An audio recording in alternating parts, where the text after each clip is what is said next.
Coming up on this episode of Bro, Do You Even Talk Pinball, we've got a heck of a lot to cover, starting with the reveal of Godzilla, and also, I guess, a Queen machine might be coming out. Kevin, what else is going on? We got, what else do we got? We got Queen, like you said. We got Lyman going to CGC. That's pretty big. We got more Deeproot stuff to talk about, unfortunately. And we got a review of World Cup Soccer. All that and more coming right up.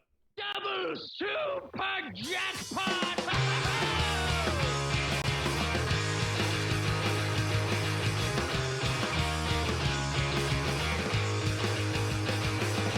I need a ramp. I need a loop. I want targets I can hit. I need the scoop. I need a double super jackpot in my life. That's right.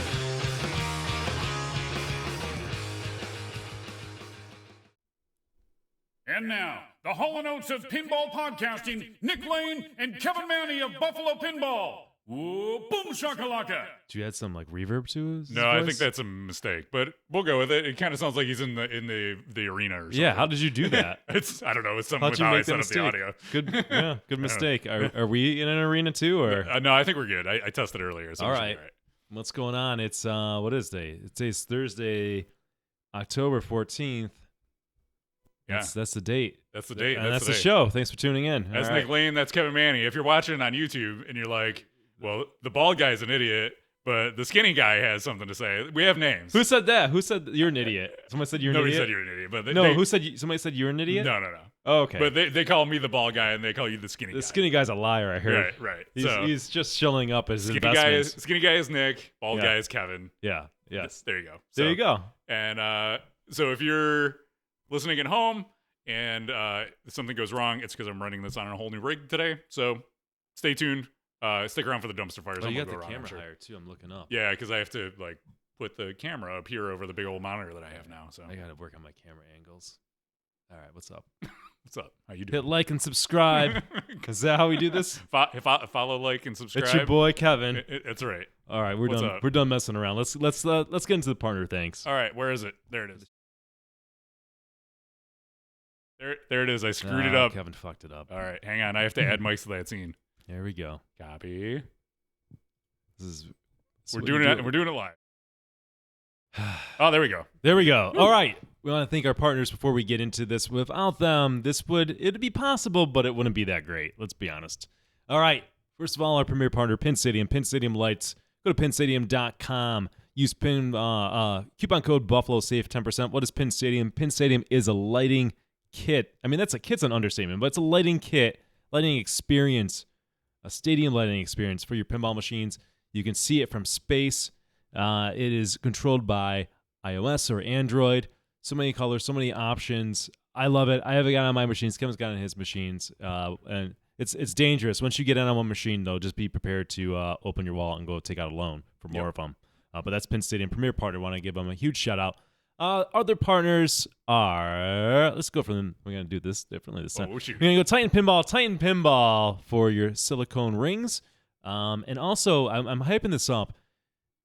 Everybody, if you're looking to replace your pinballs in your pinball machines, you got to replace them. You know, after every couple hundred plays, or when they start to look nicked or damaged or rusted. Titan Pinball, man. Titan Pinball is where I got mine, and I love it. So check out Titan Pinball for their pinballs, not Get just their yourself silicone a rings. pinball mat too, because they're And amazing. a mat. Yeah. Just do it all. Just do it all. Just dump a lot of money there. Can't go wrong. We love you. All right, pinballmix.com. If you want a custom music soundtrack for your pinball machine, head over to pinballmix.com. Again, coupon code Buffalo will save you 10% and also give you an Easter egg. Comet Pinball makes LEDs. LEDs and, the hell of incandescents, right? Am I right? Throw them right in the trash. Throw them in the trash. Customize your pinball machine. Head over to Comet Pinball. tiltcycle.com. All right, so listen, you've got your comfy mat, okay? You've got your shiny new pinballs. You've got your custom mix going. You got pretty sweet. You got it going. And then you look around your game room, and your game room is complete shit. All right? Do you have anything cool on the wall? No? Okay, well, go to tiltcycle.com, and you can get a custom original artwork, upcycled art from pinball machines from Dan Burfield. tiltcycle.com. We love you, Dan. All right, Community Beer Works, my favorite brewery, Kevin's favorite brewery in Buffalo, New York. They also happen to have pinball machines there. Oh, yeah. Operated by Buffalo Pinball and Arcade Company. Boom. I heard a rumor that they're getting a Godzilla. Oh. I can't say where I heard that, but I heard that. People are saying it. People are saying. Pinballraffle.org. Pinballraffle.org. This is Pinball EDU. Head over to pinballraffle.org. Buy a raffle ticket. Have a chance to win a pinball machine. A 1 in 250 chance to win a pinball machine. Almost each and every month you can do so. And you're also giving it I charity. think it's 1 in 300 now. They had to up 1 in it because of 300? all of the price increases. Ooh, that's true. Yeah. Well, inflation. You know, it happens. Inflation means It's less still a good chance to deal. win. Yeah.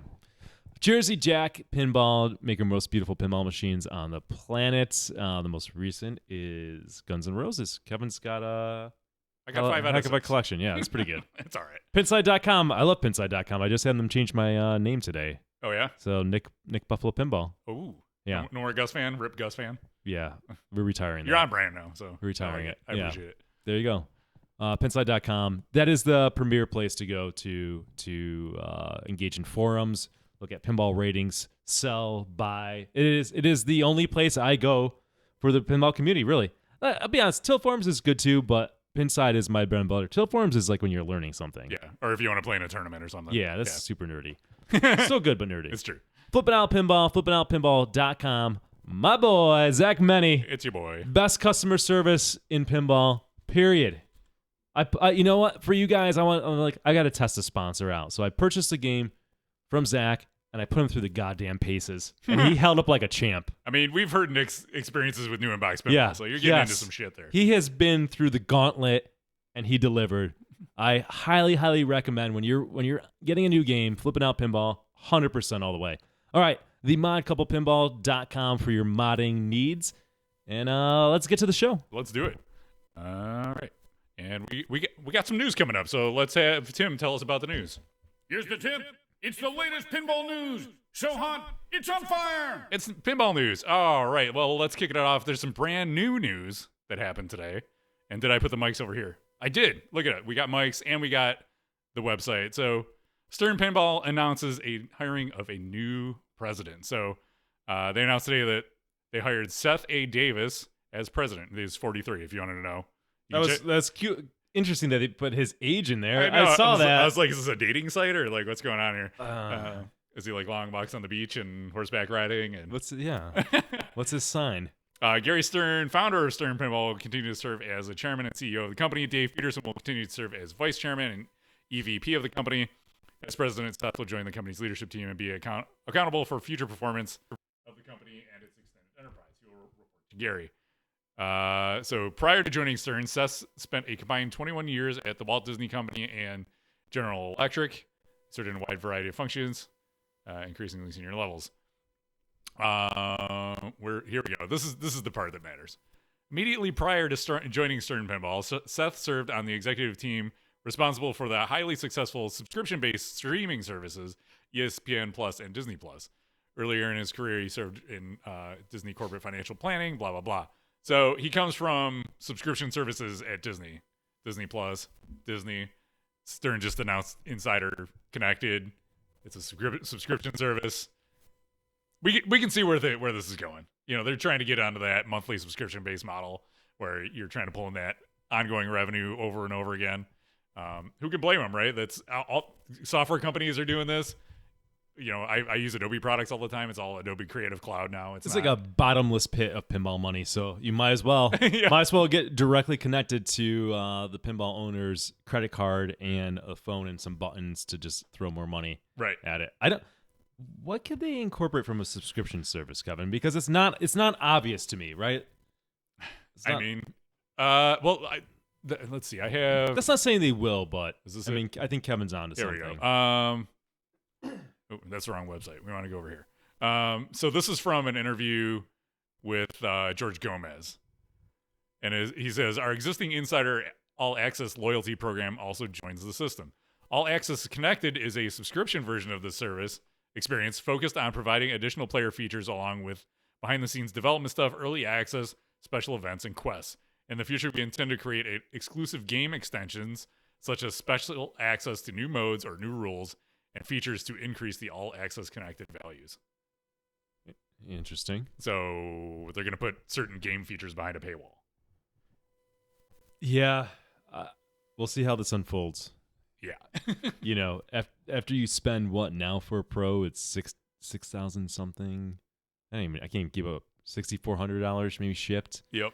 You got to then pay more. I mean, at some point, yeah, I don't know. We'll see. We'll see. I don't want to get it like down. I don't want to go so far down a road where we're complaining and speculating about things that may never happen. But yeah, I he struggle essentially a said little it there. But yeah, and you got to look at it on the flip side too. It's like how much relative to you spent 10 grand on a machine is $40 a year that much, and that's what it is right now. And it's really not. But should you have to spend additional money on top of what you're already? Well, it's kind of like the next step after they added that goat mode to the topper on Jurassic Park. So there's when you got the Jurassic Park topper, it unlocked a special goat frenzy mode. Oh, that's stupid. Whatever. And so I read today, or somebody posted in the Buffalo Discord. Yeah, I was in the Buffalo Discord that there's going to be. So now they have achievements for games. There's going to be achievements that you can only unlock if you have the topper. They're really pushing. Yeah, well, I mean, if you're chasing achievements and you buying a topper to chase the achievements, then you deserve to lose your money. You know, something about a fool getting his money departing him or something. I don't know. Yeah. Whatever. Listen, we got our topper expert in the chat, I think, somewhere. So we'll hear from him later how he feels about that. But yeah, okay. Listen, I'm just jealous that I'm not at the point in my life where I can just be like, yeah, $1,000 topper. Why not? Let's go. Well, this is $1,000 in my pocket. I might as well get a topper for this thing. This really flex. Just throw it out there. Buy like 10 of them for boom. Drop 10 grand on toppers for all my machines. Yeah. Yeah. Instead of buying another machine. What a world. Just get decoration for the top. What a world. Instead. People are starving. You got a fucking topper on your fucking expensive toy. Yeah. All right. Really living the life. All right. You know, I thought it was calm today. We got Nick going. I thought I was tired. Didn't take much. All we had to talk about was topper DLC. Imagine what fires me up and where I find the energy. Man. All right. Okay, so that's we got a new president at Stern. So what do you think Gary's going to do now that this guy's heading up the company as president? Drink vodka and hang out. He's gonna chill. He's gonna Might as live well the chill. life. Yeah, he deserves to. He'll probably be a figurehead. Kind of. I mean, Yeah. Jack Quineri is basically that at JJP too, right? Gary Stern was a hero. He kept the lights on in pinball when nobody else was. He's a hero. Yep. Kick back, take it easy. He's probably. It seems like he's been kind of doing that lately, anyways. It seems like Gomez has been kind of running the ship, and they've. I'm sure that they mentioned some of the other executive team on here too. So where's Gomez fall in the hierarchy? No. I forget what his title is. He's like vice president for game design. So he'd be okay. Like that. Gotcha. Okay, so he's reporting to South. Yeah. Right. Yep. So there you go. Thanks for dropping that hot. Kevin, news. you're 43. I am. You could have gotten. That's what I thought. I was like, yeah. I could have been president of Stern Pinball. You didn't know this. You've been a lifelong gamer. What the hell? I just didn't work at Disney and established Disney Plus and stuff. I just really missed opportunities. So. I could help them fix their spelling on their announcements and stuff. They need that. They need some help. That's where on I their games announcements. Yeah. All right, there you go, Stern. We love you. We love you, Stern. I promise. Okay. Next up, Godzilla. So this they announced this basically right after our stream last month, our podcast. But yeah, there's a new pinball machine. Everybody kind of had a feeling it was going to be Godzilla, but it's the latest machine from Keith Elwin. Surprise, surprise! It comes in 3 feature levels: Pro, Premium, LE. So yeah, artwork by Jeremy Packer. Looks really good, even though people on the internet freaked out about the art. I think it looks really cool. They freaked out about the art. Yeah. Because he looks like a watermelon? He looks like a watermelon. It's too colorful, this and that. He does kind of look like a... Well, I mean, it's busier artwork. I mean, it's cool. Yeah. I think the cabinet looks awesome. I'm surprised they freaked out. They freak out about everything, though. Yeah. I'm like, I think it's beautiful. But I guess people who really like Godzilla just expect it to have these muted tones and like the old movies, because it's based on the old movies. Yeah. I'm not a not a Godzilla fan or anything, so I wouldn't know. I'm not either. So I just think it looks really cool. Yeah. If you're a purist for the theme, I can appreciate it. No, I can appreciate that argument then. So this is the Pro. It's got Godzilla on there, Godzilla all over the place. So these pictures look less saturated. Yeah. So I don't know if it's the photography they use. It's one of those things where you're gonna have to see it in person to really determine. 100%. But here's the play field. It's really cool layout. Yeah, the artwork is, again, that style of artwork, and I've talked about before, is almost too busy for my tastes. Mm-hmm. I can't even. It's hard to even make out the features in the game. You know, like where shots are, where things are. There is that style in artwork where it kind of shows you where shots are, and this doesn't really do that. I feel like he scaled it back a little bit on this because you can see some of the lanes and stuff now compared to like Deadpool, where it's just like all art. At least here, you can see, it's scaled back on some of these shots. It is very busy down at the bottom. I mean, he's awesome. Don't get me wrong. I mean, he's like, you want to hang up a poster or something. It's great. Right. I think it's a little too busy for pinball. What the hell do I know, Nick? You don't know anything about art. I'm just saying, though. Yeah. I am saying, like, there's like a happy medium. Yeah. So it looks cool. So layout-wise, really neat. The Premium and LE have some really cool features. So let's get down here. This is the Pro. Nobody wants to see this. All right. The building is static on the Pro, but moves on the Premium LE. So one of the really neat things is this magnet that grabs. It's like a Newton ball magnet. So it'll grab the ball and set it up for upper flipper shots. It can kind of like flip it around and do all this cool stuff. So, but I've been hearing reports that it's been overheating on location because it gets used so much. Magnet? Yeah. So because they're selling a lot of fans for that.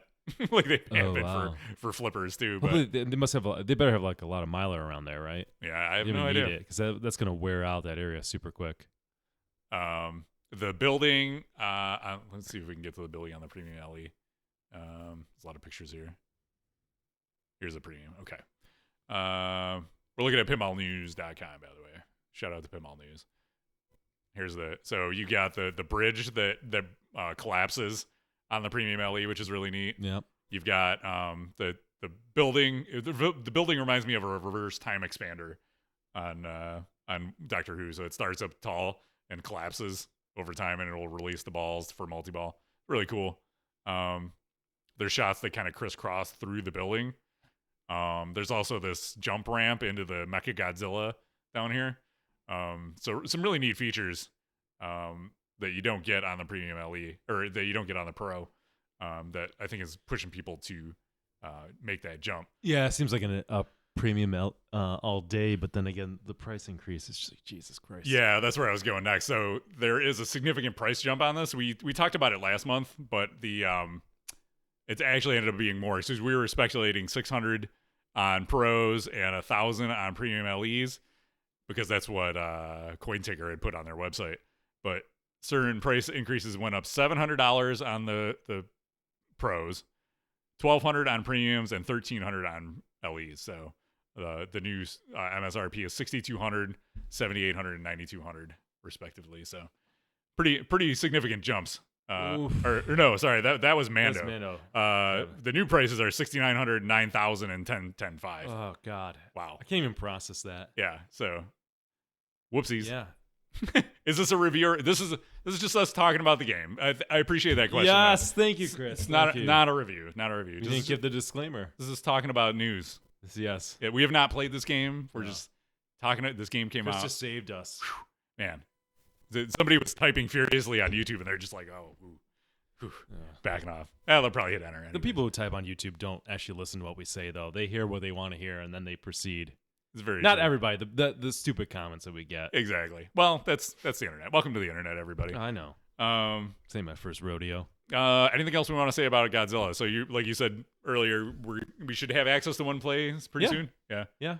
I'm waiting to hear when it ships, but I heard Community Beer Works is getting one, so Nice. we'll be doing a bro show on it. Oh yeah, bro show soon-ish. Maybe next couple weeks. We had a request on Instagram for it. See, we take requests. That's right. We also had a request for Avengers. That's why I was asking Nick about that. So I was like, that's a good idea. We should play that. So alrighty.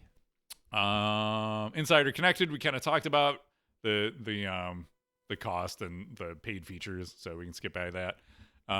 Stern announced, wrapping up our Stern news. There's a new pinball machine, sort of. And did we talk about Connected too? Well, did we talk about last time? Well, yeah, we talked about it last time. Okay. That's why I didn't really want to give. That's fine. That's much. Cool. But yeah, you can scan stuff and put your high scores up and all that. All right. They announced a new home model pinball machine. It's Jurassic Park. I like the URL, sternpinball.com/affordable-home-game. Because after those prices increases, you certainly need a affordable home version. But this is, in the vein of Star Wars and Spider-Man, and was Spider-Man the first one? Oh no, it was Transformers and Avengers were the first two, but they had that really weird janky cabinet. You can see your chats, Kevin. Goran says. I can see your chats. Oh, the tabs, I think he's saying. I don't. Who cares, Goran? Or chats? I don't know. What are you talking about? That's Goran. Goran's messing up the stream. All right. he's talking to Brian Dye. So yeah, this is a home model pinball machine. $4,600, I think, is the home model. What a deal! Yeah, real steal of a deal. That's so affordable. It's like the price of oh my Pro God. a couple years ago. It's got a jump ramp. That's pretty cool. It's got a dinosaur head. There it is. The ball comes out of it. You shoot underneath it. It does a bunch of stuff. Yeah. But it's going to have really basic rules, right? That's always the drawback to these home games is that... I mean, I guess the people buying this game just have no clue. Like, this is what they get. Like, I want a pinball machine for my home. This is the one I get. Yeah. Right? And then like, oh... I think Attack said it best, that it's a Christmas gift for rich kids. Which is, it really is. You know. It really, he nailed it. Yeah. So if you're like Goran or Richie Rich, you would have gotten this as a kid. There you go.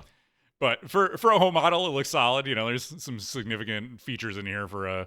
But again, it's like, this is what you would pay for a full-size commercial machine a few years ago. So yeah, it's sad. It's really not that affordable. I'm kind of, this is the world. And can I just say, pet peeve time? Look at how many Jurassic Park logos. Should I go to the bathroom while you talk about this? 1, 2, Logo 3, talk. 4, 5, 6, 7. Visible 8. And if you get the topper, it'll be 9. So there you go. It actually doesn't say the name of the game on it though. What's a Jurassic Park? It's got the logo. Yeah. Yeah. Okay. It's got the logo. Yeah. Yeah. Well, plus it's on the sign back there in Jurassic Park. So if you want a Jurassic Park for your home, I would say get the Keith Elwin one because that's really good, and it's gonna last you a long time. But this is an option too. Nobody listening to this podcast is gonna buy this. So, no.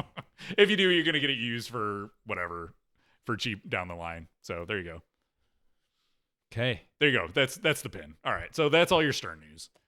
Where are we going next? We're going to Queen next. So Goran's asking if his pick on Goran Day. Every day is like tease Goran a little bit day. Come on. So this was kind of sort of unexpected and sort of expected. So we knew that there was a Queen machine in development from Highway Pinball when they shut down. They were working on Queen. They had done Alien and Full Throttle. They were also working on a Playboy game, which of course they were. And they were working on this Queen. So we knew there was a possibility of a Queen machine out there from Highway, and now that Highway has been taken over by Pinball Brothers, really not a huge surprise, but it was unexpectedly unveiled at this pop-up shop out in London called Queen the Greatest.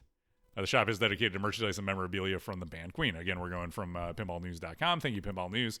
So he lives in England, so he went out there and visited the place.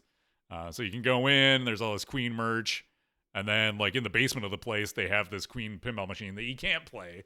It's just sitting there. It lights up and it plays videos on the back glass of the band in concert. So it seems to be based on one of their iconic concerts. And so that's what it's kind of centered around. All the imagery and stuff is from that concert and all the footage. Art is bad. Art is just bad. I'm is. sorry. I can't even let Kevin finish. I'm trying to hold back. Yeah, that's the consensus. It's like somebody needs to redo this art. So yeah, you can see your demo machine gameplay is disabled. Oof, God, it looks like a Gottlieb machine from the 80s.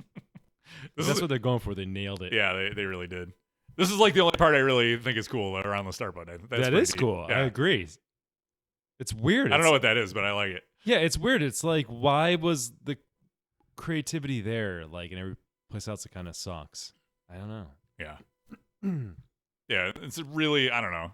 That's, yeah. Is it the colors? I mean, what is it? What is it about it, Kev, that's so bad? It's pretty plain. Like there's not a lot going on around it, and it's kind of like this weird like photorealistic / line art style that I don't know. Yeah, he looks weird. Yeah, they almost look like a caricature, like caricaturish. Yeah, yeah. Well, Freddie Mercury doesn't, but yeah, that one you just showed, like, so it's like inconsistent. Yeah, and then the side box is just super like really basic. They just like took those other layouts and like made them orange. There you go, and that's your art. So the layout of the game looks okay. So this was originally a wide body game, but now it's a narrow body. So I don't remember. It's probably for the best. I don't remember. I don't want it to be like a situation with like Houdini where the shots are super tight because they were like squish it in. It doesn't look that way though. Yeah, I would have to compare the two to see what they changed and modified from that. But it did have that original like shot up the middle kind of thing. It's got it. Oh, you saw the wide body one? Yeah, they had put out some pictures of it. Or there's a future pinball build of the pinball or the highway pinball version. Oh, okay. But yeah, so it's an interesting layout. Again, it's like it's gonna come down to rules, build quality, all that stuff. I've been hearing the aliens that have been coming out from Pinball Brothers have been having issues. Surprise, surprise. So again, it's like let's see what they can come up with here, and we'll go from there. But as far as it stands right now, it's got a long way to go. There's like no code on it. It just flashes the lights and plays music. So it's gonna be a while. So it's kind of surprising that they would show this already. But so it's really weird. Yeah, it's a very unusual way to reveal a machine. Yeah, I mean, it's got people talking about it, and people are definitely decided that they're going to buy this game. Well, right? yeah, people are. I could see the benefit of getting it in front of Queen fans in a shop like this who are going to lose their minds when they see it. But then it's like you want to be able to fulfill that order while they're hyped about it and they want it now. They don't want to wait like 3 years for it to come out.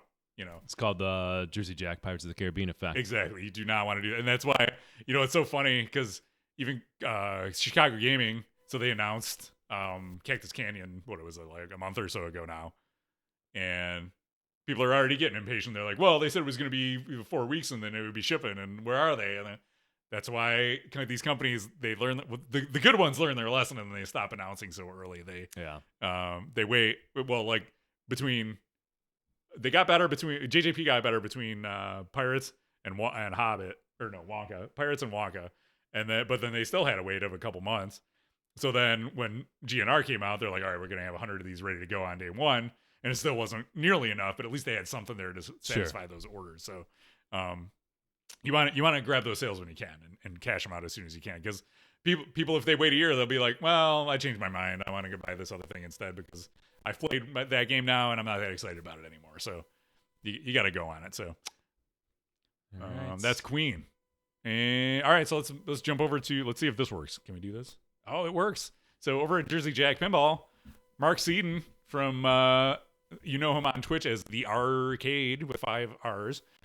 He's been building the Metroid pinball machine for the past, I don't know, like 4 years. It's been a long time he's been working on it, but he's been live streaming it this whole time. And he got recruited by JJP. So how awesome is that? So I think it's a good picture that shows they got like the old school, the old guard, and the new school coming in and taking over and learning some things from some of the greatest of all time. Look at that, a full team of designers. I know, amazing. Yeah, they got 4 people. So they want to keep these guys busy. They're gonna have to crank up their production. How are they gonna do that? Yeah. So they do have a second line running now with Wonka. So ideally, you got to think they're kind of tooling that up, getting it going so they can get multiple lines going at one time. So they're going to be rerunning Wonka, but it's also got a price increase. It's a $11,000 game now for a Wonka LE, which at launch was $9,500. So that's a $1,500 increase for Wonka, which for JGP, not a real surprise because they've done this with Wizard of Oz. Did GnR go up in price? But GnR went up shortly after launch. No, I know. Okay, so it's still at 10.5. Yeah. Okay. Someone was telling me different, but I didn't hear that. So as far as I know, they haven't increased it again. Yeah. Okay. But that's not to say going forward, the prices won't be more in line with that 11,000. price, which would stink because who wants price increases? Not me. But so yeah, they're. Oh, the point I was getting at. So we saw that with like the Yellow Brick Road Wizard of Oz that came out for like about that price. So they kind of got a reputation for doing this. But again, it's like there was demand for this game. Prices have gone up. Prices are going across the board. So they're meeting some of that demand. So there you go. The other big news from JJP is they're adding achievements. Achievements. It's the new hotness in pinball. They're all across the board. They just added, so they started with Wonka a couple weeks ago. They added achievements to that via Scorbit.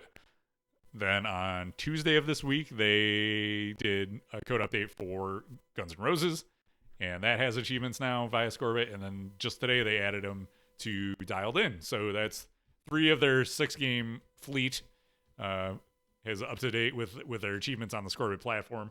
So I have a theory, because I streamed both Guns N' Roses and Dialed In on Monday, that I should stream the Pirates of the Caribbean and Hobbit next week, and then we'll get achievements for both of those. Thank you, Kevin. Real quick, I'll do that for you guys. It's very exciting. So let's talk about that for a minute. So you played your first game of Scorbit, yes, Guns N' Roses. I did. Tell us about your experience going through that. Yeah, it was fun. You had to like unlock your location because it's private for me, but I signed up, and after I had to use weird symbols in my password, I got in and it connected to the game fine. I didn't have any issues or trouble. So it was all right. I mean, give me achievements. It's cool. I'll take it. Yeah. I think what you were telling me after the fact bothers me, and that's like when they update the game code.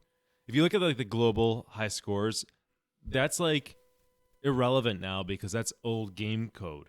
So they should be wiped every time the game updates. Right. Because you're playing a totally different game. I mean, like every game is different in the house, so we're already trying to combat that a little bit, and we accept that. But the version of the game that you're playing makes a big difference if the mode scoring is different or the rules are different. They've added modes, so yeah, it's just totally irrelevant every time that there's a updated code. So Scorbit has to clear those scores every time that happens. And until that does happen, then those scores are meaningless to me. It makes the whole thing meaningless. Yeah, there's so many inherent issues with global leaderboards on pinball. Like we've said before, every game is set up different.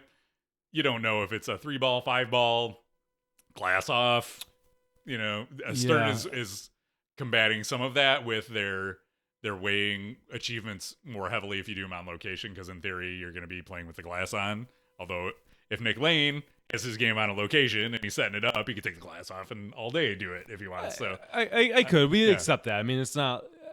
It is what it is with that, but at least there's things that they can control, right? Mm-hmm. And what you need to control is wiping the scoreboard, the global leader scoreboard, every time that the code gets updated. That's just what needs to happen. Yep. Gordon mentioned my name shows up on the scoreboard. That was cool. Yeah, I like it. I mean, let's have these features in games. It's cool in my book. But yeah, you got to tweak things like that. You got to at least update the scoreboard. Even though I know the scoreboard should be with an asterisk to begin with, but that is even worse than somebody took the glass off, in my opinion. Yeah. Because you can control for that. It's nice that they have a local game leaderboard, so it'll show just like high scores on this particular game, which is way more relevant to me. High scores for me is globally is just like a record of good games. One thing that's like you need to log in. The one thing, if you don't log in, I think if you give it a little bit of time after the game to like log in and claim the score, but if you don't like proactively Scorbit your game before you start, and then you have a really good game. It's like, can you claim that code, that score? I think you can, but I don't know. Yeah, it wasn't. I mean, just as long as you get in the habit of recording your scores beforehand or logging in beforehand, the login process was easy enough. Yeah, it's pretty straightforward. Once you have it set up, it's pretty straightforward. Some of the menus and stuff are not that intuitive, but to me the achievements are way more interesting than the high scoreboard. From a personal level. It'd be nice if it was easier to see, because like buried deep in the menus, you can get to the list of what all the achievements are on the game. And then it'd be like, oh, cool, I want to try and go for that one, or I want to try and do that. Because as it is right now, it's just like you play the game like you would normally play, and then a little thing goes off and goes ding. When you do stuff that it's like, cool, I was going to do that anyways. Yep. I could see it drawing attention to features you didn't realize were happening. It doesn't show what the achievements could be in Scorbit itself, right? It does, but they're like super buried. Okay. So that they need to like bring those up higher in the in the UI. Well, we'll see how Stern does it. I mean, now that there's another thing out there, it will hopefully make it so both people have to be competitive, right? Yeah. You get a better product. Yeah, it is good that there's competing products, so they push each other. Like we've seen Stern and Jersey Jack and all the other companies pushing it up. New GnR Go best game started in pinball. It is really cool. Nick didn't really get the experience because he was looking at his Scorbit. Yeah, I was like, check that out. I missed it. Yeah, but yeah, it's really good. So the JJP choreography is next level stuff. So, yeah. So to me personally, achievements are more interesting than high score global leaderboards because if I want to know the high scores on my game, I can just look at the high scores on the game. You know what I mean? Sure. So, but it's an interesting way to kind of track your scores as you go. And do the achievement. It just gives you another layer of things to do in your home pinball machine, which it's cool. I'll bring it on and for free on a JJP game all day for $300 on a Stern game in my house. Do we know how much did it cost? I don't know if they've set a definitive price, but the speculation is between $200 and $300. Okay, but that's just speculation. So Yeah. I just want to clear that up. We don't know how much it is going to be. Yeah. So, I'm guessing that's- somebody will correct me in chat if I'm wrong. I'm guessing that's right. Or in the YouTube comments. tell me how wrong I am. Well, it'd be interesting to see how Stern Connected is when they release stuff for operators, right? And if we can use Stern Connected to engage our players for the location game and give away like prizes, like I can see being able to do high score contests way easier. I mean, we used to do the selfie league and it was a pain in the ass. You have to take a picture and then somebody has to upload it and write. I mean, there's so many steps. It's just exhausting, right? So now with the Stern Connected, well, if we can do monthly tournaments, I put that in quotes, like high score competitions on the game and community bearworks can give away gift certificates and things like that. That could be fun. That could be a good time. There you go. Seraph in chat says on Stern website, MSRP is $61.99. And then with a Stern Insider connected equipment, it's $64.99. So there's your $300. Yeah. Well, yeah.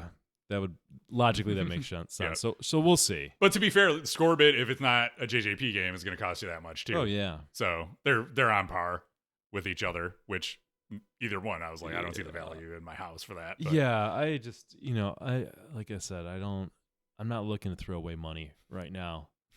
we can jump over to so this is from that interview with George Gomez. How do operators use Insider Connected to drive location play? The operator version of the system is called Insider Connected Pro. Their naming system is ridiculous, by the way. And it will have distinctly different user interface, and naturally it will focus on pro tools for operating pinball machines. It allows operators to address their customers directly and present them with incentives to engage with the games and the location. For example, an operator can issue challenge quests to the community. So basically that's what PinQuest was trying to do before this. If a player chooses to take on those challenges and complete them, the operator can reward the player directly. For example, an operator can issue a challenge quest that says, play 4 consecutive nights on any 2 connected machines at these locations and get X reward. It could be assigned translate, free plays, popcorn, or cheeseburgers, whatever they can legally give as awards. This allows the operator to create quests focused on their locations. Stern can also use a similar tool set to draw attention around to a specific title or create an event around a group of games anywhere in the world. Obviously, what this does is drive traffic and revenue, increasing the operator's value of the location. Yeah, so I like the idea. We'll see how it plays out, and I'm happy to report back. Yeah, for sure. We try things. Mm-hmm. So yeah, I could see it like you were saying. We did like that Pin Duos format where you would play at 2 locations during that month. Yeah, and this is like an extended version of that where you could set up, let's say at Masuda Chow's and CBW, go play these games this month and win whatever free credits and we'll see how it plays out. Yeah. Interesting. So let's go. So we did that. Next is Lyman Sheats and Josh Sharpe are partnering with CGC. I don't. Skip says because operators love giving stuff away. I don't think it's the operators. I think it's the venue that would give stuff away. Yeah. I think it's more them. It's as an operator, I'd be working with I wouldn't be us necessarily giving stuff away. I'd be working with the venue to say, hey, do you want to do this promotion where like a Masuda Show's t-shirt, which is a win because it's advertising for them too. Yeah, because it drives traffic. You know, when somebody goes to these places, they're going to get probably a beer and, you know, they might get food and they make an event out of it. So they just want people coming in the door where we don't make that much money necessarily on the machines, or they don't care about the money and going to the machines. They just want people in the door. So they'll be motivated to do it from that perspective. Nice. All right. So Lyman, it's funny because we talked last month about Lyman leaving Stern. Well, it didn't take him long to, well, I guess it kind of did because he left back in January, but it didn't seem long to us because we just found out last month that he's partnering with Chicago Gaming Company along with Josh Sharpe to work on Cactus Canyon Remake. So they're going to together they're going to develop, they're contracted to develop new and enhanced software for Cactus Canyon Remake. So, you know, the history, we know Lyman and Josh, and this is not much of an announcement there as far as details of what they're actually going to do. Some speculation has been that they're going to release Cactus Canyon as is, and then the Lyman update will come later at an additional cost, which would be, I don't know, but CGC has done stuff like this in the past where they've later added additional features like the Medieval Madness with the dots, the enhanced graphics, the color DMD. They added that further down the line for an additional fee, so it's something they could do. I will say that Lyman being involved with Cactus Canyon piques my interest because Lyman's awesome and Cactus Canyon is an interesting layout that I haven't played a bazillion times. So it all comes down to the value proposition, right? Is it going to be enough code there, enough for me to do beyond the 90s rule set, Medieval Madness, Attack from Mars style rules that would keep you busy? Well, I know we talked about Cactus Canyon, last month, and I was like, well, I really don't care about a 20-year-old game with 20-year-old rules. Is it more than 20 years now? Well, a little over 20 years. 25-ish, yeah. But now this is different, right? Yeah, Lyman with all his collective wisdom and knowledge over the years. It'd be interesting to see what he does with that game. There you go. There's an original theme with potentially rules from this modern era. Yep, could be really, really good. What do you think Josh Sharpe is doing there? Is he going to do their books? Is he running the Excel over there? I have no idea. That's what he does for Raw Thrills. Yeah, he's a CFO, right? He's going to be doing the Jay Fairbrother over there. Yeah. So that's cool. No, Josh, obviously a very good and skilled competitive player. So he would bring all his knowledge to that project as well. So Scott Denisi says he's really good at coming up with rule ideas. So we got two competitive players nice. Doing rules. So yeah, probably be really good. And he can balance your books, so it's a win-win. Speaking of Josh and rule ideas, we got to talk to him about Big Buck Hunter. What happened there? Oh, I thought you meant I'm like, this one? No. Big Buck Hunter Pinball. All right. Well, maybe that's a Raw Thrills game. Did Lyman do the code on that? Yeah, well, he was credited because it was him and Lonnie there at the time. So yeah, they're all. Well, there's some interesting things in that game that you can tell like somebody thought differently. Yeah. There's problems in there, but there's also interesting things in there. Yeah. Where it wasn't just like a Ronnie copy and paste. Yeah. It was hit the buck 8 bazillion times to get to the wizard move. Those are like the head scratcher, and then it has like cool things where like, I don't know, how do we get talking about this? But then there's cool things of like increasing like the elk value by hitting the ramp more to build it up. And then so increasing the jackpot values and then locking hitting it back in the shooter to double it for a few seconds. So there's things in there. It's got its ins and outs. There's thought went into that game in certain areas. Good thing they made like 30 of them. All right. What's that game going for these days? It never changes hands because they didn't make that many. Probably minimum 4,500. Yeah.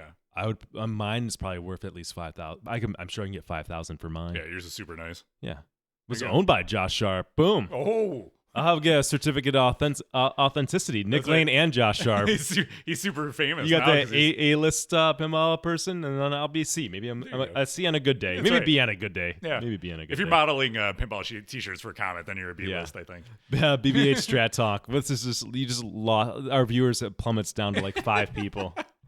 This is what they come for. After 5 years of doing this. Yeah. It all comes back to BBH eventually. That's right. You learn one thing. Okay. What else we got? Celts Shipping. That's cool, right? Where is it? Where's Good job. Celts? They shipped Yeah. a game. They've shipped like 20 of them. Okay. So It's 20 more than Deeproot shipped. That's right. They shipped them to Australia first, and now they're starting to ship internationally. I know. 20 more than Punny Factory shipped. That's right. Gamma Goat, Ian Harrower is getting one. Oh, So shit. he said his is shipping soon. So it's All right. coming to Canada. Let's go visit Ian, get some poutine and smoke weed and Play some whatever Celts. else they do up there. I don't know. Watch hockey. Go see the Blue Jays. That's what you do. That's what they do up there. That's everything. All right. that's all the things in Canada. All right. Is it time? I think it's time. It's time to go over here, and we're going to talk about everybody's favorite topic, Deeproot Pinball. So, we don't. I don't think this is going to get as into it as we did last time. So it was quite. I think you gotta do the clip notes because we can't read any more. Too much more. Yeah. Well, this is the Cliff Notes. That's why I came to this. Okay. Fair enough. So this is from a filing on 7 days ago. Plaintiff's response to defendant Robert J. Mueller's brief regarding use of funds subject to asset freeze. So Robert Mueller, he's Mr. Deeproot. He induced hundreds of people to invest more than $60 million into his quote-unquote safe investment funds, including scores of investors who put their life savings under his control. He appears to have spent nearly every penny, while his investors, many of whom worked their entire lives for the money they entrusted to Mueller, are scrambling to figure out how to pay their bills and survive. Mueller, who has yet to obtain gainful employment, asks the court to let him squander $8,500 a month out of what little remains of the money with which he was entrusted so that his lifestyle can continue uninterrupted. Mueller also asked the court to let him use at least $87,000 of investor funds for legal representation in a hypothetical criminal action that may or may not occur at some unknown point in the future. The Securities and Exchange Commission opposes his request in its entirety. Since filing the complaint, the SEC has learned that Mueller has raised at least $7.2 million after being served with SEC investigative subpoenas in October 2020 without an apparent disclosure to investors of the SEC's investigation. Notably, this included more than $155,000 raised from investors after June 25th, 2021, the date on which Mueller was notified by the SEC staff that they were going to recommend the commission that had filed his securities fraud action against him and his companies. Again, Mueller took these funds without any apparent disclosure of this development to investors. And nearly all of the $7.2 million has been spent, indicating that in the face of an SEC investigation, Mueller has no compunction about rapidly depleting investor assets and will continue to do so unless restrained. The SEC reserves the rights to amend the complaint to reflect these newly discovered facts. Mueller has spent nearly all of the more than $60 million he raised from investors and appears to have less than $400,000 in cash available to satisfy any potential judgment. So, in the face of ripping off hundreds of people for their money, wasting $60 million, he's got less than $400,000 left, and he's asking to spend that on his personal expenses, including like rent to his dad and all this crap. It's like, what a terrible human being this guy is. The only thing you could do to somebody like that is seriously lock them up because they're monsters. I mean, straight up sociopaths, and they can't be walking around. You just can't let them interact with people. You've got to lock them up. After getting caught for this and doing this and all that, he's still in like Looney Tune land. Okay. I don't know what else can we say. We've been talking 4 years. We've been calling this guy out and just he's absurd, ridiculous, scam, garbage, whatever. And so tired of it. Yeah, super tired of it. Yeah. So that's the latest with Deeproot. Just when you thought he was getting, you were going to hear the last of him. He's getting investigated by the SEC. Keeps popping his head back up. No, look what a jerk I am. I'm gonna try to spend what little money is left of this that I haven't wasted already. So the phrase "no shame." There you go. It's a quintessential example of no shame. After all that, he's like, I still want more. I still have some of the money that I stole, like just like $9,000. It's just a little bit. I have to maintain my lifestyle. It's like $9,000 a month. It's just I'm not even asking for much. He's probably had like 3 more weddings. Since what's the problem? What's the big deal? Oh my god, no guilt, no regard for like any of the people that he ripped off. It's just terrible. We're never gonna see that box, are we? The Deeproot box the pin that he's still crate thing. Pin crate. We're never gonna see it. Whatever the heck it all was. his how many innovations did he have in his pinball machine? Oh like god, there's 200. So many innovations. His octo assembly. Octo assembly. Fucking bullshit. All that he took from us that we'll never see the light All of day. that he took from somebody who's worked many people have worked a lifetime. That's what this fucking idiot spent it on. Jesus Christ! You saw somebody as a group of investors or people or I don't know are gonna try to put out Magic Girl.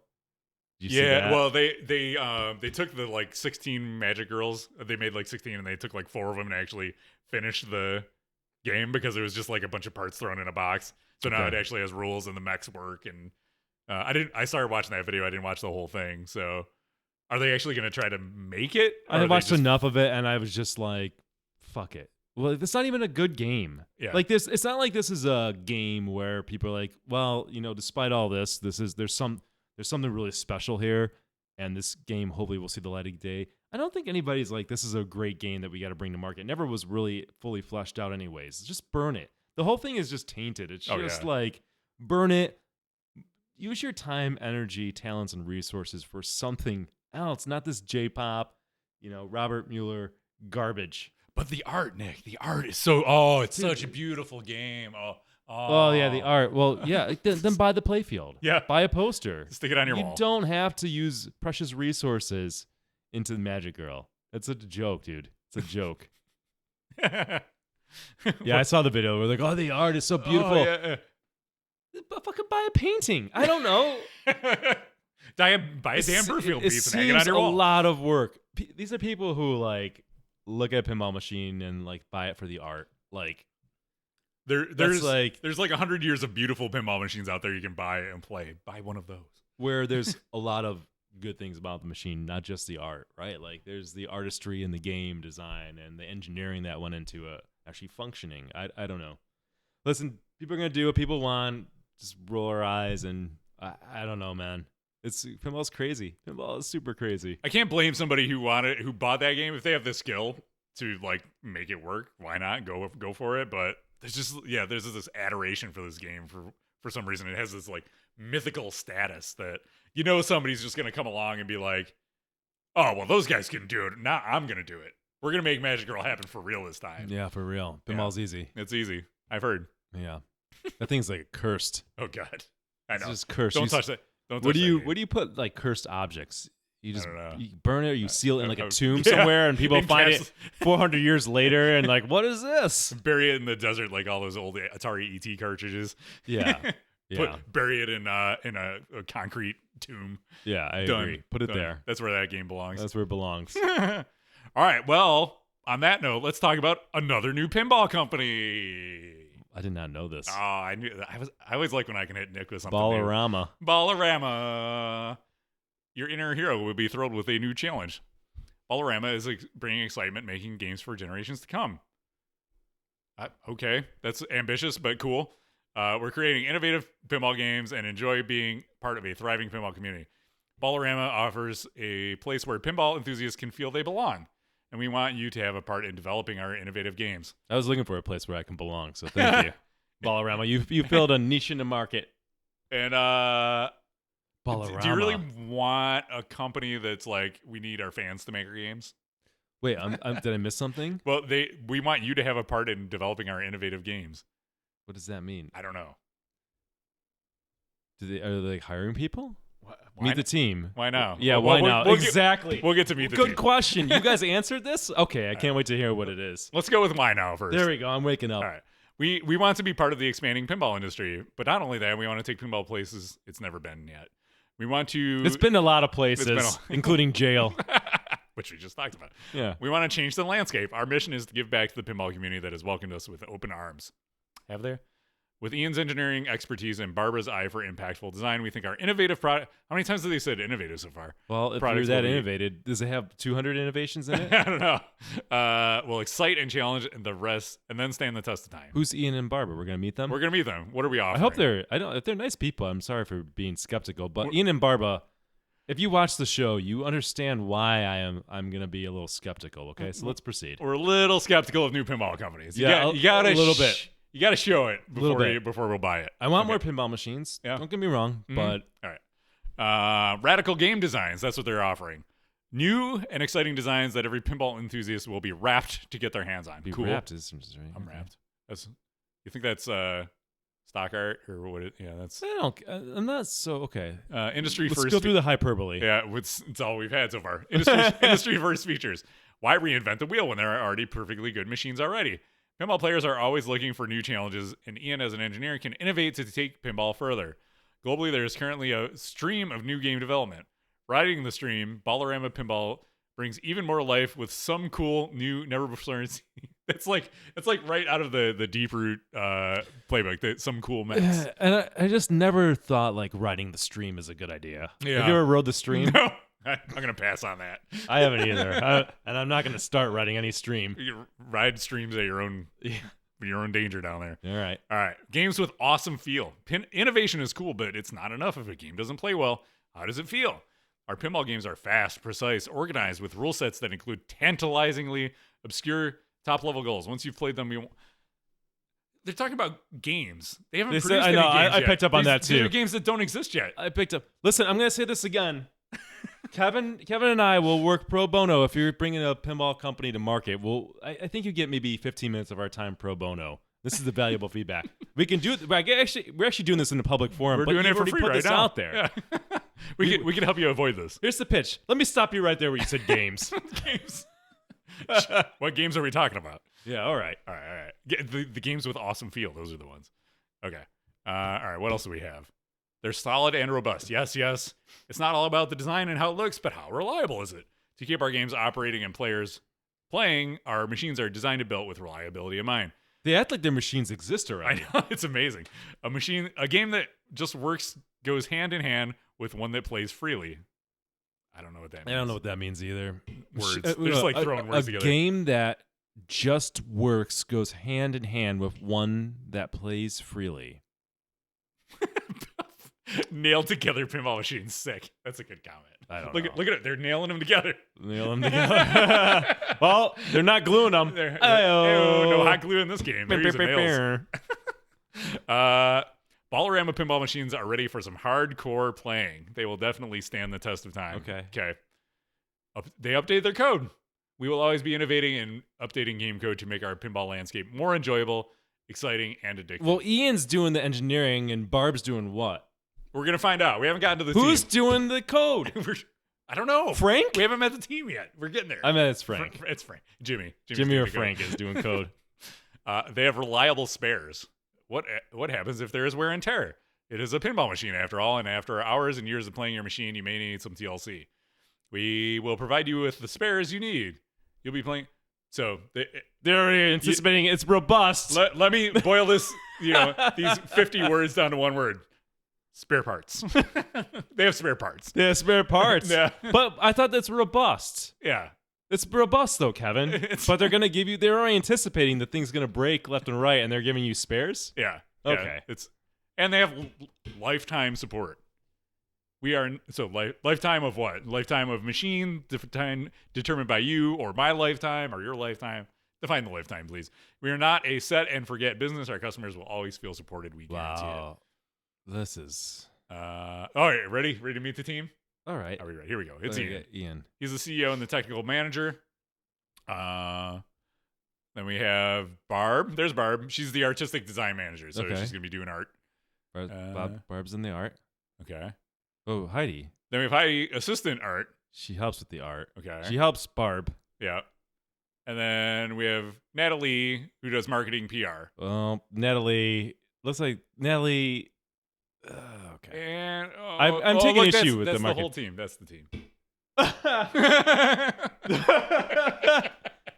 God damn, Ian, you got a lot of work to do. Ian's got some work. Ian's got some. You got two people doing art.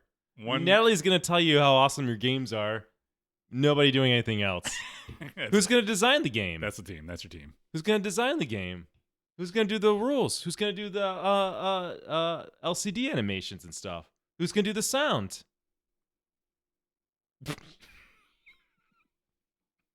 What else is on here? That's it. That's the whole website. They said they have games. Oh, you can join the wait list. Don't put us on there, Kevin. I'm gonna put us on there. Let's have a chat. I'm gonna put Skip Natty on there. Oh, we can have a Zoom session. Oh shit. Can we? All right. Here's what I want. I got an idea. I would like Rudy to have a Zoom session with them, and I want Rudy to record it. Okay. Okay. Okay. All right, can we make that happen? We can contact them. They're in Australia, by the way. They have a Facebook page, Meet the Team, features. Yeah, we did all the things. And they have an Instagram. I'm going to check out their Instagram real quick. What? Wait. We can't see anything. All right. It's just a bunch of nonsense. Yeah, there you go. Ballarama Pinball. They have 292 followers. They're following 515 Ballarama. That follow rate is not good, bruh. It's not good. Did you get that new Ballarama game? I I heard it's robust. It's robust. And they have spares. Yeah. That robust game came with a lot of spares. They have lots of art, For too. life. Yeah. There you go. All right. Listen, prove us wrong. Make us, we're jerks. All right, we're jerks, but, silence the critics. First they laugh at you, right? Right, Ballarama? Skeptics. First they laugh at you. Yeah. All right. Some healthy skepticism here. Healthy. We've been through this song and dance over and over again. Super healthy skepticism. All right. So here's something. I'm so glad that there's a new pinball company, though. Yeah, I'm so glad. We thought I was a little bummed. Deeproot's finally gone, but that was a little tired, a little played out in 4 years. But now we got Ballarama Jumping right in the fill that right void. in the hopper. Yep. Let's follow that very closely. All right, thank you.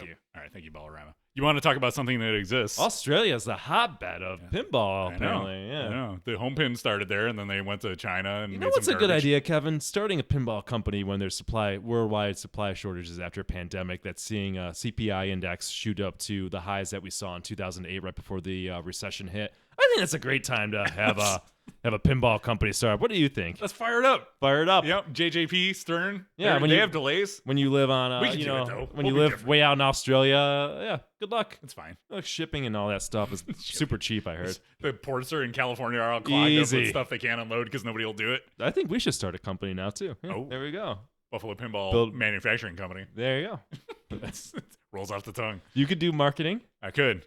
I could do sales. No, there you go. Sales and marketing. And then we need an engineer, and then we got the full team, right? Oh, and an artist. Yeah, we got That's Matt the full Taylor is team. our engineer. There you go. All right. Who could do art? Jake. Jake can do music because he can sing some Dave Matthews and stuff. It sounds like a winner to me. It does. Well, we got more of a robust team than Ballarama does. So I'm just saying. We got it. We got it going on. All right, let's talk about something that exists. It's new code for old games. I love this. It's so Soren on Pinside making new code for Theater of Magic and Mousin Around. So there's a lot of new features. So Mousin Around, the summary is new feature adjustment adding run modes to the target bank and center ramp, and bug fixes. Improvements, detail changes. Improvements are limits the repeat shot play of the center ramp returning to the same flipper. Oh, that's cool. So you can't just spam the center ramp. Reward for controlling a streak of shots to make the ramp without hitting the other shots. Okay. I don't know that game well enough to know the ins and outs of the rules and how that impacts the play, but it sounds like a good thing. Theater of Magic, they fixed a defect in the trunk control that would cause it to stop working mid-game. 4 new feature adjustments to aid fine-tuning, score balancing, and mode difficulty. Strategic basement awards and competition play. That's cool. In competition play, that's multi-ball is not started as compensation during ball search. The revision 1.4H Tiger Saw mode. Motor control is ported to this revision, and the display omits buy-in scores when buy-in is How disabled. much does it cost to buy that? I don't know. It's like $20 or something. I Okay. think. Let me see. Buy it now. Let's see. It's exciting. Yeah, like 19, nice. What 19 to $40, nice. depending on what you need. Okay. Yeah, nice way to. So that's cool. Not only is it fixing old bugs, 'cause there's bugs in old games and making things better for tournaments. A lot of times there's scoring exploits in these old games that I don't think it all goes to Soren because he has this is officially licensed code from. So I'm sure Planetary probably gets a cut of that. Okay. And then Matt's Basement Arcade is the one burning the ROM, so they probably get a cut of that. And then Soren probably gets a cut of it too. So I'm sure they divvy it all up. Everybody gets their piece, and they're doing it the right way. Fantastic. So good job. Look at that. We need more of that in pinball. Mhm. People getting it done, doing it the right way. Good job, Soren. Right. What's next? Oh, another thing that exists. It never drains in Southern California. Pinball's coming back, baby. And so February 3rd to 6th, 2022, INDISC is coming to the Riverside Convention Center in downtown Riverside, California, in conjunction with the Riverside Game Labs Festival of Fights. I meant to look that up to see what that was. I don't know if it's like a fighting game tournament or something like that. But it always seems like a good idea to pair a big pinball event with another event to kind of, that way if you're in the tournament and you want to do something else, you can go do it. It's not just like all tournament all the time, especially if you're flying cross country to do all this. So, Carl runs a great tournament out there. And in the absence of Papa and Pinburg, I think this is going to be one that really fills the void a little bit. And honestly, going to California in the middle of February sounds pretty good to me. Get the heck out of Buffalo for a while in the middle of winter. So maybe. How do you feel about traveling and tournaments and stuff like that at this point in the way the world is right now? Yeah, I mean, my situation. Martha's not like super comfortable with things with COVID related, so I'm kind of following that lead, right? Yeah. So yeah, hopping on I guess I've had friends that have traveled, and my buddy Joe Mann is just like, yeah, airplane flying is not fun, right? Like flying's not fun.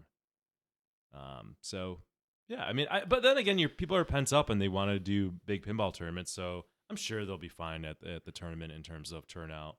I just don't think I'm gonna hop on a plane just yet. Not itching to do it. I mean, airplane travel is not fun to begin with, and then you add another layer of stuff. So yeah. But like locals things, I'll drive to stuff, go to stuff. Yeah, I will say that so I went to the Ohio show after our last podcast. That was like my first event in 18 plus months. I was trying to remember what even was the last event I went to before the pandemic hit. And it was a lot. Like I felt very overwhelmed after that, being pent up in your house for a year and a half and then just like being around all these people. Where I'm an introvert kind of guy. So it's like, woo. I was like, this is a lot. And then most people didn't have masks on and I was wearing mine the whole time. And it's just like, that's when the Delta variant was really kicking up. I'm like, did I make a bad decision? Am I gonna regret coming out to this? And it ended up being fine. Like I didn't get sick. Nobody got sick. It was good. The tournament was really fun. It was a fun event.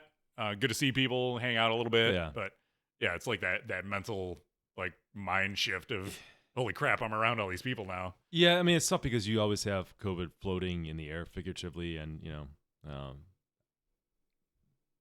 actually speaking potentially, right? So like there's that like layer onto something where you're like, it's just taking up space in your mind, right? Mm-hmm, yep.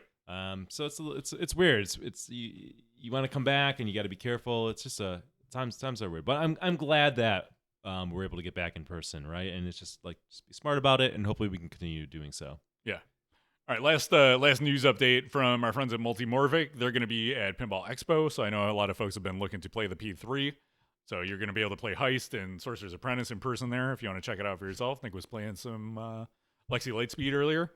And in Sorcerer's Apprentice, they're adding more than 50 new callouts from community input.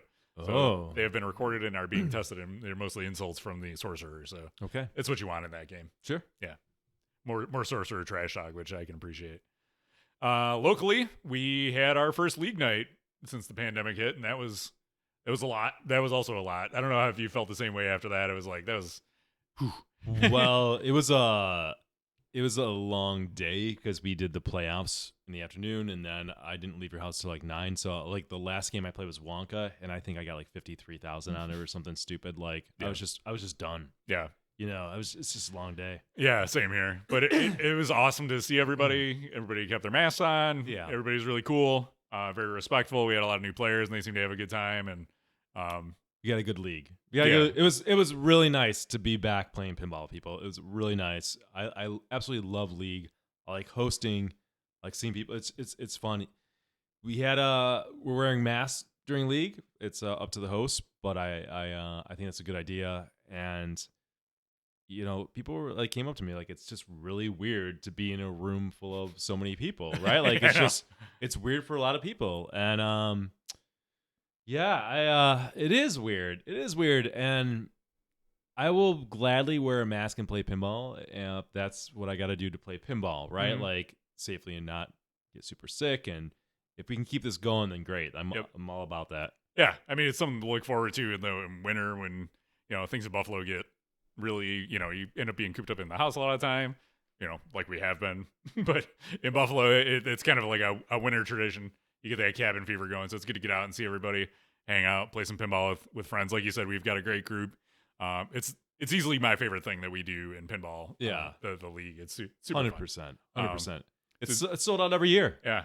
Super fast. It's the best thing to do. It's competitive, but it's not like over the top with people losing their minds. You know what I mean? So it's like fun, casual, competitive, just a good time. So thank you to everybody who comes out to our league and makes it a good time, and everybody who hosts. And we got some new hosts. I'm looking forward to playing in new collections. It's always exciting. Yes. Go back to Mark's house. Yes. Man, all that good stuff. All right. Let's do some game room updates. Why don't you kick it off? Nothing. I've got zero. No, you haven't done anything in your game room. Dude, I've been just worn down going back to work. Like I've been exhausted, like just readjusting and stuff. I've not done much pinball. No, to be honest. Yeah. What about video games? You've been playing Back for Blood, right? Oh yeah, Ben. Well, I always play Hunt Showdown. Hunt Showdown's my bread and butter. I picked up playing disc golf at the end of August. I don't think I talked about that last podcast. No. I've been playing a lot of disc golf, like going out 2 or 3 times a week. Yeah. So I actually been going outside, which is cool. I know the weather in Buffalo has been ridiculously nice too. It's been pretty nice. So I'm trying to get it in right before we go into the winter. So that's why my focus has been. Yeah. And then I've been playing Back for Blood. Came out a couple days ago. I'm a huge Left 4 Dead fan, so Back for Blood's awesome. I'm really enjoying it. So if you want to play some Back for Blood, just hit me up and we'll get into a game together. Yeah, and I played Left 4 Dead back in the day too, so I'm going to jump in on some of that. Scribble plays it too. He's going to play with us. It's going to be a real bro down. Nice. Yeah. Awesome. Yeah. Oh, and I was playing, there's a VR game that I found for disc golf too. So There you go. Except for the wintertime, I feel good about together. that. It's all coming together. I love it. Yeah. So I got some cool updates in my game room. So I know Scribble and some other folks were talking about the Neo Geo game over my shoulder here. That's Xenocrisis for the Neo Geo. It has come out on a number of platforms, but I ordered this back in like 2018, and the game was still in development back then. And so it's a brand new Neo Geo MVS game. Well, it's on MVS, AES, and the Neo Geo CD. Really, really cool. The sound is freaking awesome on it. I love it. And the gameplay is really cool. It's a tough arcade style shooter, but you can, as you play it more, you can feel yourself getting better and like learning the patterns, and you make it a little farther every time. So you want to keep running, doing new runs of it and going through. So it's like in the style of something like Smash TV. I was going to say, that looks like Smash TV. Room to room and blowing people up, or Total Carnage, those kind of games, but with some more modern sensibilities too. So the control configuration is a little weird because it's one of those games that feels like a twin stick shooter, but you hold down the button, it locks you in place, and you can run around and shoot. Or you can use the 2 of the buttons to the side of the fire button to rotate, which is kind of a neat way to do it on a setup like that. So very cool. It was expensive because Neo Geo games are expensive. It's like $200, but Neo Geo is like the JJP of retro video games. Everybody else is like $60-$70 for a new game. Neo Geo is like, hold my beer. We're gonna charge you $200, but they're these massive cartridges and stuff. But if you want to just play it, they're gonna be offering the ROM as a purchase, so you can play it if you have an SD card, or if you want to play it on an emulator or a Mister or something like that. Very cool. Or it's also out on Switch and Sega Genesis, all sorts of stuff like that.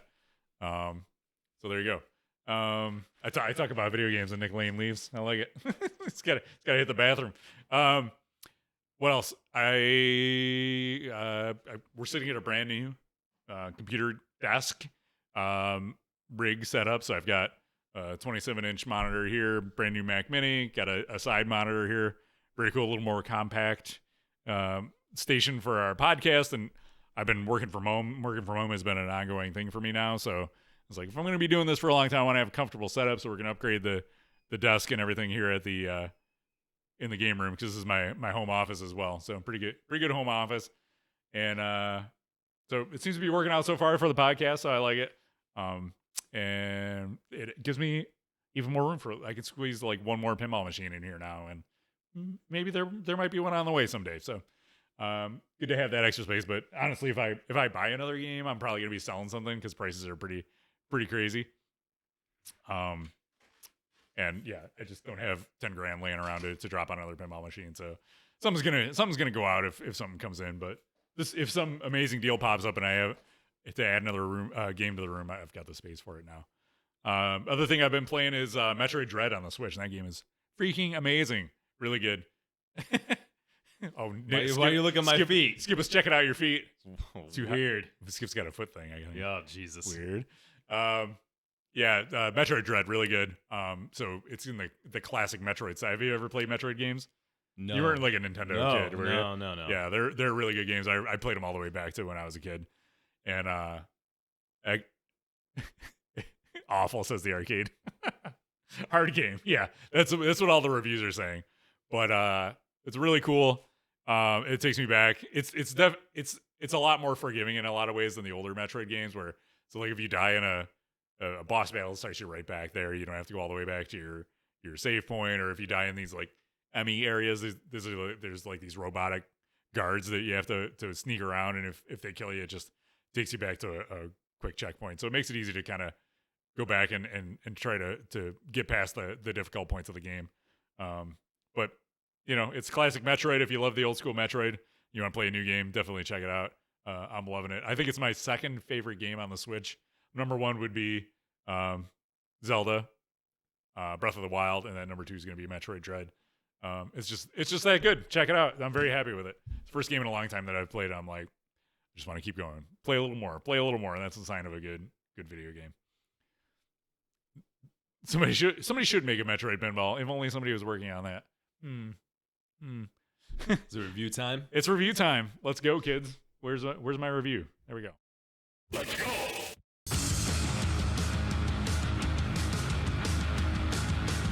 I am okay. Looks life is a bore. At least I've gotten laid before. Are you ready for your eye exam?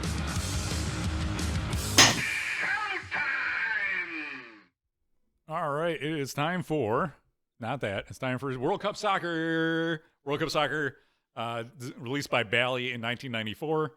It's designed by your boy John Papaduke and Larry DeMar. Art by Kevin O'Connor. Software by Larry DeMar and Matt Coriel. Sound by Vince Pontarelli with those epic Tim Kitzrow callouts. According to Pinside, and I think this pricing is a little out of date, but it's the pricing reference on Pinside is $3,050 to $3,550. So that seems low for this game in the current market, but like last year it probably would have been accurate. So yeah, let's start by talking about the art that you see in the back glass right now. It's got that hand-drawn art. This game looks very 90s to me. It's got like the teal and the purple. Like it reminds me of a starter jacket. That's a Papaduke thing, right? He likes purple. Is that his thing? I think so. A lot of his games are purpley. Yeah. But what do you think about the art? That's the impression I get from the art. Is like, look at all that teal and the purple and yeah, it is. I think that's the best way to describe it. It's very 90s. Yeah. Well, yeah, it is very 90s, but not like some games are very, very 90s, right? Like neon stuff, right? Like neon green, yellow. Right? This is not that. So it's 90s, but not over the top, I would say. Yeah. It doesn't look bad. I don't think it looks bad, but it's a little dated. It's appropriate of that era. Like I like it for that. Yeah. Yeah. I was like, oh yeah, look at it, look at those colors. I like the playfield. Like again, like let's talk about playfield art. I like this art because it's functional, right? Like it's not gonna win awards and like not over the art, but it's functional to the gameplay. Yeah, it's not overwhelming. It's well executed. It's nice hand drawn style art. Yeah. Well, I mean, look, I know the market. I know why we get the art we get today on playfields because that sells games with like the collectors and stuff. But it's like these are people that I swear to God they don't really play pinball the way you and I play pinball, and then they don't really get into it because it's not the art it loses some of its functionality. But I digress. Yeah. But for a game of is this 94? It's a well executed art package. It's not going to blow your sight. It's not like an all time classic or anything like that. But it's well done. Well, I mean, when you look at the art on a playfield, right, you're also trying to communicate what's going on in the game. Yep. So you don't want it. I mean, pinball can be super confusing as it is, to players, even players who know what they're doing. So you want to be able to communicate cleanly. You want to be able to look good, but also communicate cleanly. And I think this game does a good job of that. Yeah, I agree with that. I like the magnet save on the artwork. Yeah, They got a little magnet there, and the goalie hitting the yeah, the it's magnet. cool. Yeah, I it's like neat. it. The magnet save itself sucks, but it's integrated to the artwork well. Yeah, and like they had the world's first female referee at the World Cup games represented on that game. Did they really have? Absolutely not. No. Okay. No. they didn't start doing that until 2021 in the NFL games. No, but you got to have a lady in the game, right? So well, that's, yeah, you of know. course, because pinball are a bunch of pinball. freaking pervs. Sound is really good on this game. The Tim Kitzrow goal. That's like one of the things I immediately remember Awesome about sound. this game. Yeah, totally, like going with that NBA Jams vibe, like nailed it with Tim Kitzrow. Yeah, so that's again, it's like that hits the 90s vibe of what you want in a game like this. It brings you back to that era, and I mean, Tim Kitzrow is pretty timeless. He's still doing pinball voice work and stuff like that. He just did Elvira, I think, the most recently. Oh, okay. So Yeah, he's still in doing my it. Deadpool game. Oh yeah, that's right. Yep. So he's still doing it. He's still one of the all-time greats. That's why we have him do our call-outs on this show. Hell yeah. Because he's great. So beyond the call-outs, I'm trying the music. This is a game I play on location a lot, so I don't really recognize. I know the music. I like Yeah. the music. It's great in the game. Yeah. Do. Oh, yeah. Is that enough? Did I give you enough bars? Yeah, because I did. I forgot James had lent me his for like 2 weeks. I had. Okay. it. Yeah, So- great. Like one of the best. Like I think from the '90s pins. Like the music's really good in it. Yeah, music sound. Thank you. Goran likes my singing. If you want to harmonize that, he can help you out. Can we get some people to do harmony with it? We can. Thank you. The Buffalo Philharmonic. All right. Toys. Cool toys on this game. Let's go back to the pictures. So you've got the goal, which is the goal is like a great new player, very obvious thing to do. I've seen people play this game and just like go for goals all day because it's like I just want to get it past the goalie. Goalie moves back and forth. He'll jump over to the side if you got to do a penalty shot. It's got that little scoop kick out over here where you can get your penalty kicks and stuff like that. It's got the big, massive spinning soccer ball that can influence the ball. Those are the two main features. Oh, it's got there's like a magnet up here that'll divert the ball. It's not really a toy, but it's a cool like mechanical feature of the game. Mm-hmm. Anything else? Lower, you got the magnet save on the You got lower the spinning left. soccer ball. Yeah, I said that. You said that. I'm sorry. Yeah. You got the. You said the scoop that kicks it in. Yep, for the said kick? that too. Nick's not listening to me. Not listening. He's reading the chat. I'm reading the chat. Anything good in the chat? They're just talking about my harmonies. Oh, well, that's very important. Yeah. What else? Other features? Anything else? It's got how many scoops? It's got 3 scoops. Well, Yeah, no, 4. Well, it's got the TV, and then it's got the 2 left, right, and then one's got one by the goalie. Yeah, little saucers. So yeah, it's got a bunch going for it. A lot of cool mechanical features in this Yeah. game, yeah. And big swoopy ramps and stuff like that. Good theme integration. Mhm. Good theme integration on this game. For a soccer game, you compare this to like Striker Extreme, which is a big pile of crap. This game's crushing it. Yeah. It has some cool mechs. You might say that. Some cool. Deeproot. We'll never see those cool mechs now. Nope. They were going to be on food truck. Display and lighting. So it's got a dot matrix display, and it's got 90s lighting. When So- can we have somebody on? I know we're doing a review. When can we have somebody on who worked at Deeproot to talk to us about the shit show? I don't know. You think Steve would come on if we give him enough time? He's a friend of the show. I hope so. Yeah. Let's lock that down. All right. Don't tell anybody though. Shh. All right. Let's talk about the display and lighting.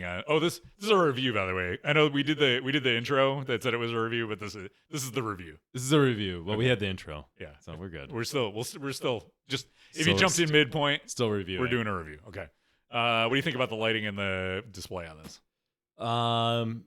From what I remember, it's been a couple years since I played this game. Standard good lighting. Standard lighting from the '90s, so unremarkable. Mm-hmm.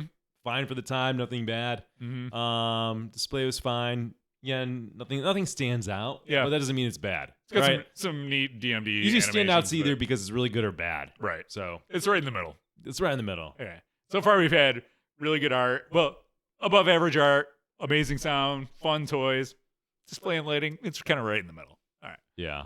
Gameplay. I think this game kind of stands out when it comes to the gameplay aspect. What do you think? I think it's a really good gameplay. Again, it makes sense for the player can stand up to it. Okay, shoot the goal. Things are going to happen. It's got the goalie trying to block it. The shots feel good.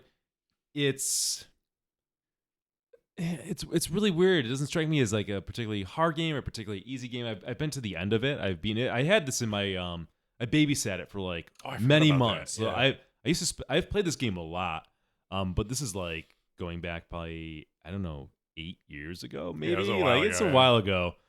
But I mean, this game can be really brutal when you're playing in a competition. It used to be used in competitions all the time. I remember watching tournaments that were like, you know, I don't even think they were streaming at the time, but they were just on like Papa's YouTube, right? Like when I was getting into pinball, and this game was just played so much, you would always see this game. Yeah. And it can be set up right where it's just absolutely brutal. Or you can set up in your home collection fairly, you know, standard, and you can get to the end after you played for a while. So I think it's good. Like the layout's really good in it. I like it. Yeah, I like the big swoopy ramps. It's got one of those layouts where it's different, and some of the shots are tougher. Like some of the ramps can be tough if you're not dialing them in. If you're not dialed into hitting them, because they're in kind of different spots on the flippers than the sweet spot. But they're not impossible. The TV scoop can be a nightmare, as Jay Fairbrother can talk firsthand. Where I think he missed about 13 times shooting for it. We've got a video to prove it. And Joe Said just counting all the time. Joe Said was like, he's got it. And then basically Joe Said was like rooting for Jay. He's like, this guy's terrible. He just gave up. And just like, fucking Jay. Classic early Buffalo. But yeah, that scoop, it's kind of like in the middle towards the flipper. It's not like, it doesn't seem like it's hard, but it can drive you nuts trying to hit it. But that's what's cool about it, right? Like it's a great tournament game. It's a great tournament game, Scribble. I really love this game. I miss talking about it. It's like the one Williams that I would own. I would own like, if I owned one game from the 90s, it might be this game. Yeah, it was funny. I was going to the Pinside Top 100 for inspiration for a review, and I was like, nah, don't want to talk about that. I was like, oh yeah, World Cup soccer. We should talk about that one. Skip hates this game. Scribble's trying to start crap in the chat. Yeah, so really good game, super fun. Not ridiculously priced compared to a lot of the other games of the era too. No, stop hyping it up, Kevin. Which helps. Oh, sorry, Nick's gonna buy one. Then we'll. No, I won't. I mean, maybe one day, but it's theme, right? It's like, oh, soccer. It's a great game. Yeah. It really is. It really is just a great game from the 90s. Yeah. So let's talk about. And it was really good too, price wise, because it wasn't crazy. I mean, it was probably like, when I got into pinball, it might have been like $1,200 or something. Yeah. Like you can just pick one of these up. Yeah, like, no problem. They made a pretty good amount of them too. I think. I don't know. I don't have the manufacturing numbers in front of me. Talk about the gameplay. So, we talked about that. Let's talk about the rules. You know, from what I remember, the rules were fine. Like I said, I was able to get to the end of the game, so they're good for the 90s, and it is a good tournament game. It works well in tournaments. So yeah, no obvious exploits that I'm aware of. Standard fare from the 90s, pretty solid. So almost 9,000 of these made. So that's a lot. Yeah. That's great. And so to have that many made in a theme that people aren't like, it's not like T2 where like, oh, I love T2, you know, even though they made a bazillion of those. People just love that theme for whatever because it was a movie they liked. Yeah. In the U.S., guess what? Not a lot of people like soccer, so it helps keeps the price down. more than Raza or Magic Girl. Imagine that. Yeah. So yeah, rules. One of the things I really like about the rules is like when you get to the end and you're like battling all the cities. That's right. That's a really cool mode and a really cool like pinball moment. That's right. You're like shooting the goals and trying to advance to the next city, and so I really like that aspect of this game. Yep. So really some cool like different thought into the rules on this game. It's very well integrated with the theme. Very well. All right, so that brings us to last ability. You owned one or had one for a while in your house. You got to the end. I was just babysitting it, so I didn't own one, but I had it, and I got to the end, and it's this is a game that I think is great if you're just getting into pinball. It's a great game for when you have people over and casuals to enjoy it, but it's also a great game to have if you're like a tournament player and you want to have a game in your collection that's like a good tournament machine that represents a game from the 90s, I can see in my life, if I have the room, more space for games, like maybe having one, because this is one of my favorite games from the 90s. So I think that's the last ability. Any game from the 90s is going to have a difficult battle stacking up to what's coming out now. It just is. I mean, we've upped the ante in terms of what we can do with rules, and not to mention obviously the LED lighting, sound, and all that. And yet this game is pretty damn fun. So yeah, not every game has to be Hobbit or whatever, Lord of the Rings, any super deep rules. You can have games in your collection that are easier to get to the end, but if they're fun enough if it's fun enough for you to do that more than one time, then it's going to keep you coming back, right? Yeah. I've played Tron and Atoms a bazillion times, but I still have fun playing them. So, and I can get to the end of them relatively easily, but they're games that I like for other reasons. They're nostalgic, or I just love the experience of playing them, whatever. So there's room in collections for those. And at a price point like World Cup Soccer is at, even Goran said they go from almost 4,000 to over 5,000 now, which is a lot. But in the grand scheme of pinball, it's on the low end for a DMD or like more modern game. What I like about this game is it's exciting to play. Some games are chopping wood, some games are cerebral. This game is exciting. Like, even when you just get the ball on the flipper after hitting that pretty cool skill shot and then scoring a goal and hearing like goal, like, it's pretty exciting. It's pretty exciting when you finally land it into the TV to start multi-ball and you're scoring goals and you're getting past the goalie. That's exciting. This is an exciting game to play, and the presentation of the game helps to make it exciting. So it's just kind of a game that you play, puts a smile on your face. You're not going to be digging in your heels like, all right, let's tackle World Cup Soccer. It's not like that at all. It's just pure fun. And some games really capture that in pinball, and this is one of them. Would you rather have this or the pin? The pin? A Stern pinball, the pin. The home pins, because they're about the same price. World Cup Soccer all day. There you go. All day long. All day. All right, so let's put a number on it. Let's go over here. All right. Why don't you? I think you go first this time, right? Yeah, I gotta remember how to do this. After talking about this, I kind of want one. So I know. Get one. I was like, I got room, and it's not that expensive. Did we ever stream this game? I don't know. I think we were going to, and then James had sold it. So I don't think we ever fucking never streamed World Cup Soccer. That's crazy. Right. Who's got a World Cup Soccer? Hit me up. So give you the score key. 0 to 2 is a burn it. 3 to 5 is an expensive nightlight. 6 to 8 is a solid game. 9 to 10, get your wallets out. I'm gonna go first. I'm gonna put this at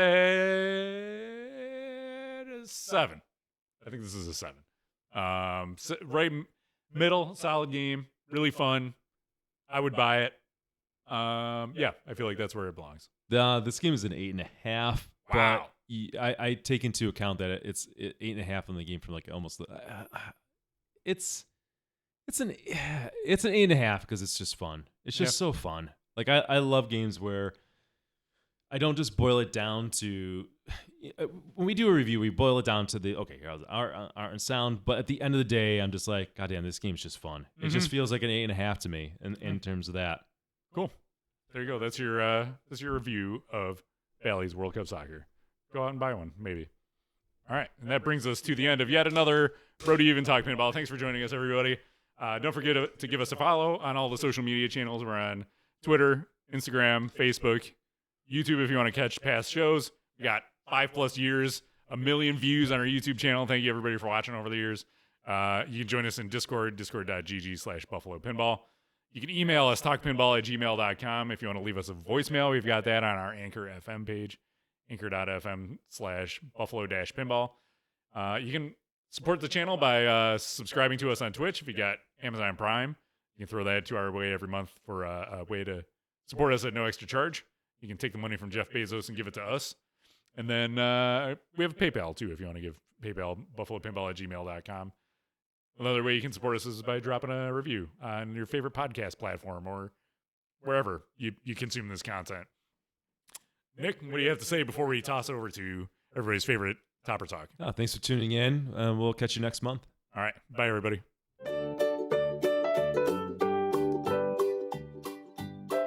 It's Topper Talk with Goran right now. Let's all have some fun. This is about plastic on top of your pin. Go and buy one now. There's a topper here and a topper there. Here a topper, there a topper, everywhere a topper. It's critical to the gameplay experience. You must buy one now. It's your monthly fill of toppers right now. Topper Talk with Goran. Hello and welcome to another episode of Topper Talk with Goran, the part of the podcast where Kevin and Nick give me about 3 to 5 minutes to talk about everything happening in the very active and profitable Topper community. Now, I'm not sure if you've all recently heard, but Chicago Gaming Company announced that Cactus Canyon is going to be their next game. Now, they have not announced exactly what the Topper is, but we do know that it's going to be unique to the limited edition model, and it's going to have some sort of gameplay element to it, and I'm looking forward to discussing that in a future episode. With that being said, in honor of Cactus Canyon, I thought we could throw back to the Medieval Madness Topper that was released a year or two ago, and check that out today. So let's head into the office now. Okay, so here we are looking at the Topper for Medieval Madness. Now, to give you a little bit of history, Chicago Gaming Company's first remake game was Medieval Madness Remake, and this was quite a few years ago. It was basically the game remade with very few changes, but then they rolled out Attack from Mars and Monster Bash Remake. There were different editions. The limited editions have toppers, and lots of other cool little bells and whistles. Chicago Gaming decided to rerun Medieval Madness Remake, but give it the same treatment that the limited editions of Attack from Mars and Monster Bash got. And with that came the Topper, the Royal Edition Topper for Medieval Madness Remake. Here it is on the game. But the cool thing is, typically with the Chicago Gaming Company Toppers is that, they're only available for the limited edition. You can't buy them otherwise, but they actually gave the opportunity to previous buyers of the original remake to upgrade their games to have the toppers and all the other bells and whistles. So they were available for a period of time. Now, to dive into the topper, it's about 8 inches tall. It's fully sculpted, full RGB lighting that's interactive with the game. It's really a nice looking topper. Nothing moves on it. But, when you look at some of the other toppers, plexiglass that people are putting out, this is fully 3D. It's got a nice backdrop and has really, really nice lighting. And let's sort of take a closer look at the topper here. Highly detailed. I don't know if it's hand-painted, but it surely looks to be hand-painted. It's got different lighting effects. Here's, a few different lighting options here. And just look at the detail on this topper. They really went all out with it. Now, the cost for the topper alone to upgrade your old remake to have the topper was $599. This is Flippin' Out's website. Now, they're sold out. A lot of other places are sold out. I think when you look at the current topper market and what toppers are costing, this is a great deal. If you have the opportunity to buy one, I highly recommend you pick one up because I'm not sure if they're ever going to be available again. At the Chicago Gaming Company seminar where they announced Cactus Canyon, they did mention in 2023, I believe, that they'll be running Medieval Madness Remake, but they mentioned there wouldn't be any more Royal Editions, and that could mean that there won't be any more toppers as well. So if you have the opportunity, pick one up. I think it's a great topper, and it really enhances the overall look of the game. Thank you so much for tuning in to another episode of Topper Talk with Goran. Tune into the next podcast for another episode, and as always, get out there and buy a topper. Thank you for coming to my Topper Talk.